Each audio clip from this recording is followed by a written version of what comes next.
اعوذ باللہ من الشیطان الرجیم بسم اللہ الرحمن الرحیم۔ بے شک جو لوگ اپنے عہد اور قسم اقسام جو خدا سے کیا تھا اس کے بدلے تھوڑا دنیاوی معاوضہ لے لیتے ہیں، انہی لوگوں کے واسطے آخرت میں کچھ حصہ نہیں، اور قیامت کے دن خدا ان سے بات تک تو کرے گا نہیں، اور نہ ان کی طرف نظر رحمتی کرے گا، اور نہ ان کو گناہوں کی گندگی سے پاک کرے گا، اور ان کے لیے دردناک عذاب ہے۔ اور اہل کتاب میں سے بعض ایسے ضرور ہیں کہ کتاب توریت میں اپنی زبانیں توڑ مڑوڑ کے کچھ کا کچھ پڑھ جاتے ہیں تاکہ تم یہ سمجھو کہ کتاب کا جز ہے، حالانکہ وہ کتاب کا جزو نہیں، اور کہتے ہیں کہ یہ جو ہم پڑھتے ہیں خدا کے یہاں سے اترا ہے، حالانکہ وہ خدا کے یہاں سے نہیں اترا، اور جان بوجھ کر خدا پر جھوٹ طوفان جوڑتے ہیں۔ کسی آدمی کو یہ زیبا نہ تھا کہ خدا تو اسے اپنی کتاب اور حکمت اور نبوت عطا فرمائے اور وہ لوگوں سے کہتا پھرے کہ خدا کو چھوڑ کر میرے بندے بن جاؤ، بلکہ وہ تو یہی کہے گا کہ تم اللہ والے بن جاؤ، کیونکہ تم تو ہمیشہ کتاب خدا کو دوسروں کو پڑھاتے رہے ہو اور تم خود بھی سدا پڑھتے رہے ہو،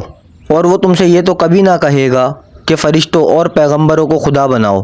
بھلا کہیں ایسا ہو سکتا ہے کہ تمہارے مسلمان ہو جانے کے بعد تمہیں کفر کا حکم کرے گا؟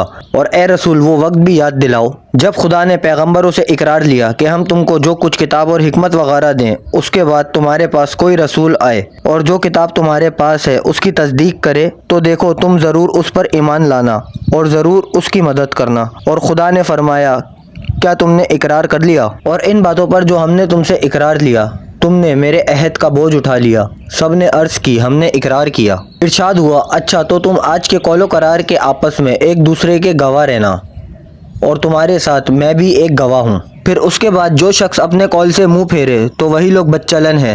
تو کیا یہ لوگ خدا کے دین کے سوا کوئی اور دین ڈھونڈتے ہیں؟ حالانکہ جو فرشتے آسمانوں میں ہیں اور جو لوگ زمین میں ہیں سب نے خوشی خوشی یا زبردستی اس کے سامنے اپنی گردنیں ڈال دی ہیں۔ ویڈیو پسند آئی ہو تو چینل کو سبسکرائب کریں، بیل آئیکن دبائیں تاکہ ہر نیو ویڈیو کا نوٹیفیکیشن آپ کو مل سکے۔ ویڈیو کو لائک، کمنٹ اور شیئر ضرور کریں۔ شکریہ۔